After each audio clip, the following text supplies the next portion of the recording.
In this episode, as we continue to study Oswald's time in New Orleans, we turn the spotlight away from Lee Harvey Oswald and focus instead on an enigmatic man who many people believe was at the heart of the Kennedy assassination, David Ferrie. David Ferrie was born in Cleveland, Ohio. He went to high school at the prestigious private Catholic institution St. Ignatius. After he graduated, Ferrie studied to become a priest at Baldwin Wallace College and then St. Charles Seminary in Carthagena, Ohio.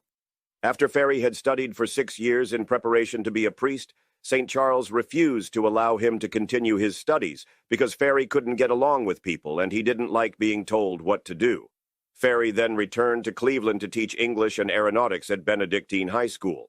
While he was studying to be a priest, Ferrie had learned how to fly airplanes. He put those skills to use when he got involved with the Civil Air Patrol, or the CAP. This is also the time when Ferrie's interest in fighting communists began to emerge. Ferrie even tried to secure an Air Force commission so that he could train pilots by writing to President Truman's Defense Secretary, Lewis Johnson. Ferrie said that if he was given permission to train the pilots, quote, "By God, they will get into action and kill those Russians. They should have been wiped out years ago. When am I going to get the commission? When the Russians are bombing Cleveland?" In 1948, Ferrie flew a grounded plane from Columbus to Cleveland with no lights. When he landed, he said that he was an officer in the Air Force. Then in 1952, CAP cadets reported that Ferrie, as their instructor, took them to a brothel. Ferrie was able to avoid being kicked out of the CAP altogether and negotiated being transferred to the Louisiana branch. And when the Louisiana CAP contacted the Ohio CAP for a Ferrie's record, it was missing.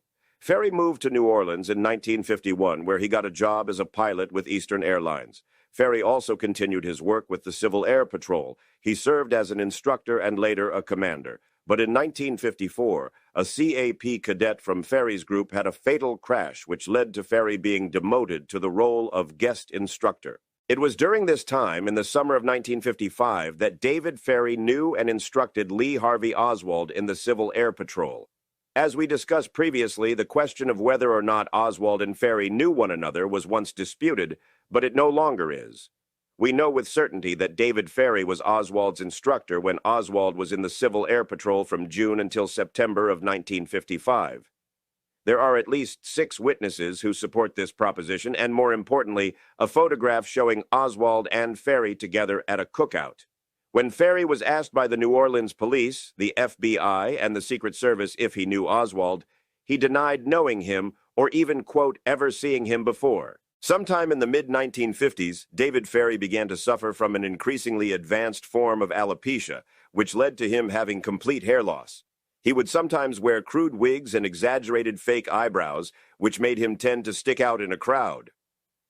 In 1961, apparently in a drunken attempt to try to impress one of his cadets, Ferrie stole an airplane and went for a joyride, buzzing treetops along the way.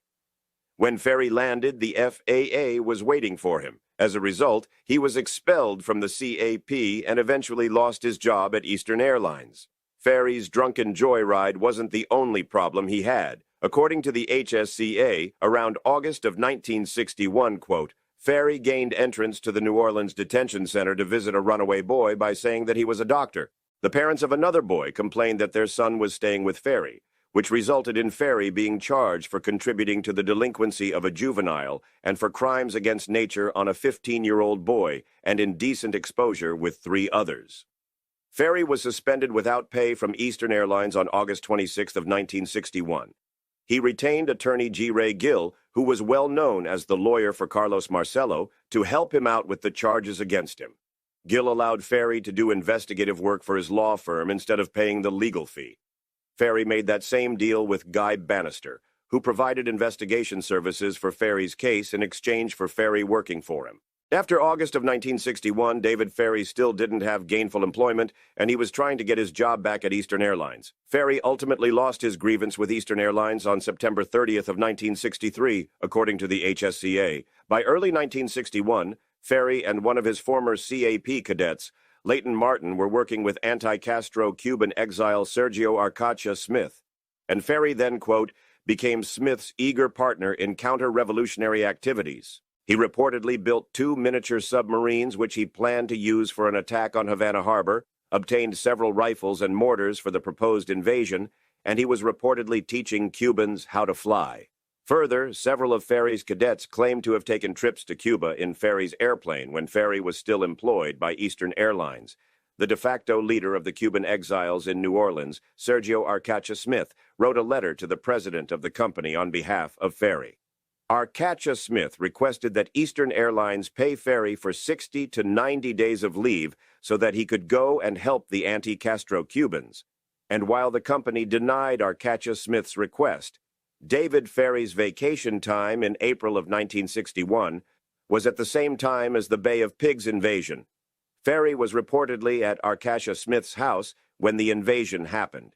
As we previously discussed, Ferry was also involved in the Schlumberger raid in Houma, Louisiana in 1961. As you may recall, munitions were stolen from Schlumberger and apparently brought to Guy Bannister's office. That raid also involved Sergio Arcacha Smith, another participant in the Houma raid.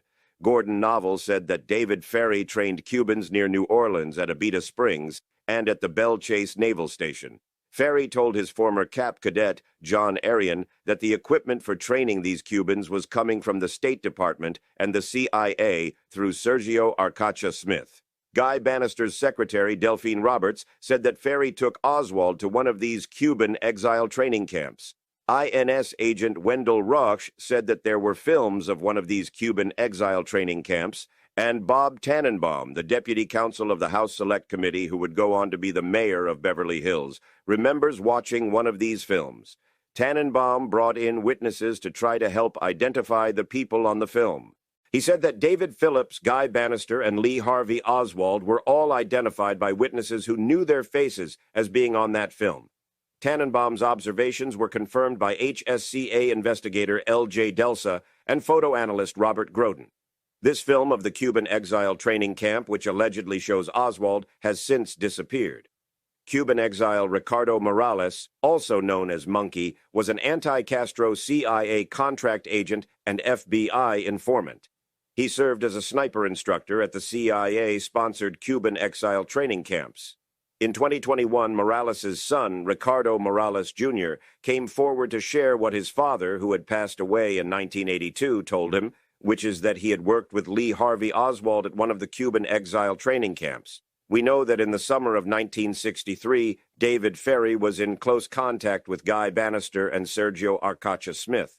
Given Bannister's intelligence ties and Arcacha Smith's direct relationship with the CIA, if Ferry wasn't officially recognized CIA personnel, at a minimum he was surrounded by people who had clear intelligence ties. But there is some evidence to support Ferry being linked to the agency. In early 1958, CIA officer Donald Norton picked up $150,000 in cash in the Atlanta airport, and then he brought it to Carlo Media, a Cuban TV star who was working with the CIA against the Batista regime. The person Norton got the cash from in Atlanta, whom his CIA handler had told him to meet, was named Hugh Ferris. Norton met Ferris again a second time and noticed that he was wearing a very sloppy wig. In 1960, while he was in New Orleans, Norton stopped at the My Oh My Club and saw the man who he knew as Hugh Ferris in Atlanta, the same man who had given him the package of money for Cuba. That man was David Ferry. Ferry told Al Landry, one of his former Civil Air Patrol cadets, that he was working for the CIA. Carl McNabb, a former CIA pilot, also said that he met Ferry when both men were flying missions for the CIA. In addition to these witness statements that Ferry worked on behalf of the CIA, there's also support for the idea that Ferry was engaged in activity that is far from normal for a pilot. For example, according to a December 12, 1963 FAA report about David Ferry, he was under investigation by U.S. Customs for possible gun-running activities in the fall of 1959. And in September of 1961, the U.S. Border Patrol received information that Ferry was attempting to purchase a C-47 airplane and reportedly had a cache of arms in the New Orleans area. So David Ferry wasn't just a big talker. There are receipts that show that he was a man in the arena. Now, we don't know exactly what he was doing, but it's pretty clear that he wasn't just a commercial pilot. According to author and National Security Archivist Peter Kornblue, David Ferry became a contract agent for the CIA and flew missions over Cuba, including where he actually bombed targets inside of Cuba. Another one of Ferry's CAP cadets, Robert Boylston, told the HSCA that Ferry said he was wounded in 1961 when he was on a flight over Cuba. But on the other hand, the HSCA determined that there was no evidence that Ferry was connected with the U.S. government, and that Ferry's assistance and interest in anti-communist matters appeared to be voluntary. In the fall of 1963, Ferry worked as an investigator on a case with G. Ray Gill that was on behalf of mafia boss Carlos Marcello. The case, which Marcello ultimately beat, was about a fraudulent birth certificate. According to the HSCA, Ferry started working for Marcello as early as the spring of 1961, and there's an unconfirmed Border Patrol report from February of 1962 that says Ferry was the pilot who flew Carlos Marcello back to the United States from Guatemala after he had been deported by Attorney General Robert Kennedy. An April 1961 FBI report says that Marcello offered Sergio Arcacha Smith a deal whereby Marcello would make a substantial donation to the anti-Castro movement in exchange for concessions with Cuba after Castro was overthrown. According to Cuban exile Carlos Quiroga, Ferry always had $100 bills and would frequently give money to Arcacha Smith. This was during a period of time when Ferry had no known income after being suspended from Eastern Airlines. It's established that David Ferry knew Oswald from the Civil Air Patrol for a period of about 3 months in the summer of 1955. But the real question when it comes to Ferry and Oswald is whether they knew one another. In the summer of 1963, we talked about Delphine Roberts' claim that Oswald went with Ferry to Cuban exile training camps near New Orleans.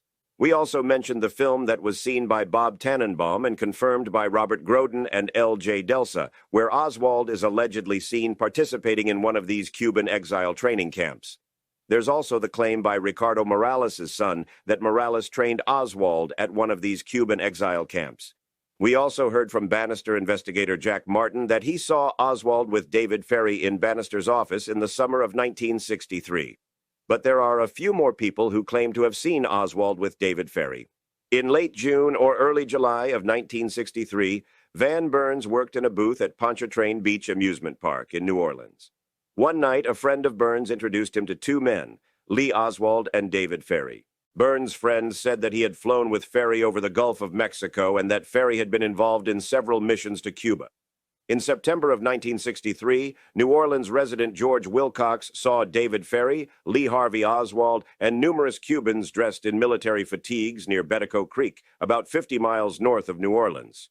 According to Wilcox, it looked like they were doing military training maneuvers. After President Kennedy was assassinated, David Ferry was apparently concerned about something having to do with a library card, and Lee Harvey Oswald. According to Leighton Martins, attorney G. Ray Gill had, quote, come to relay a message to Ferry that his library card was found among Oswald's effects. It appears that David Ferry may have had reason to believe that Oswald had his library card. According to the HSCA, quote, Oswald's former landlady in New Orleans, Mrs. Jessie Garner, told the committee that she recalled that Ferry visited her home on the night of the assassination and asked about Oswald's library card. Mrs. Garner would not talk to Ferry. Garner was called to testify at the Clay Shaw trial. She was shown a photo of David Ferry and identified him as the man who had come to visit her, but she wasn't asked about any details regarding why Ferry had visited. And it's not just Garner who said that David Ferry came around looking for a library card. Oswald's neighbor Doris Eames told Jim Garrison's office in 1968 that, quote, Ferry had come by her house after the assassination, inquiring if her husband had any information regarding Oswald's library card. Her husband told Ferry he had seen Oswald in the public library, but had no information about the library card Oswald used. In addition to contacting Oswald's landlord and his neighbor regarding Oswald's library card, Ferry also reached out to Roy McCoy, one of his former cadets in the Civil Air Patrol. Ferry wanted to see if McCoy had any photographs that showed Oswald and Ferry together. If these allegations from Garner, Eames, and McCoy are true, it shows that Ferry, at a minimum, knew Oswald in the summer of 1963. It also makes it look like Ferry's worried about being associated with Oswald, and he has something to hide. In summary, there is plenty of evidence to support the idea that Oswald and Ferry did know one another in the summer of 1963. Given all the other evidence that we've covered about Oswald being affiliated with Guy Bannister's office, it would make sense for Oswald to interact with Ferry as well. especially if he already had a pre-existing relationship with him from when Ferry was Oswald's CAP instructor. To believe that David Ferry had no association with Oswald at all in the summer of 1963, you'd have to dismiss what was said by these 10 people: Delphine Roberts, Jack Martin, Bob Tannenbaum, Robert Groden, L.J. Delsa, Ricardo Morales, Junior Van Burns, George Wilcox, Jesse Garner, and Doris Eames. We don't have the details of what Oswald and Ferry were up to when they were together, but in my view, Oswald and Ferry most likely interacted with some of the same people and saw one another on multiple occasions in the summer of 1963.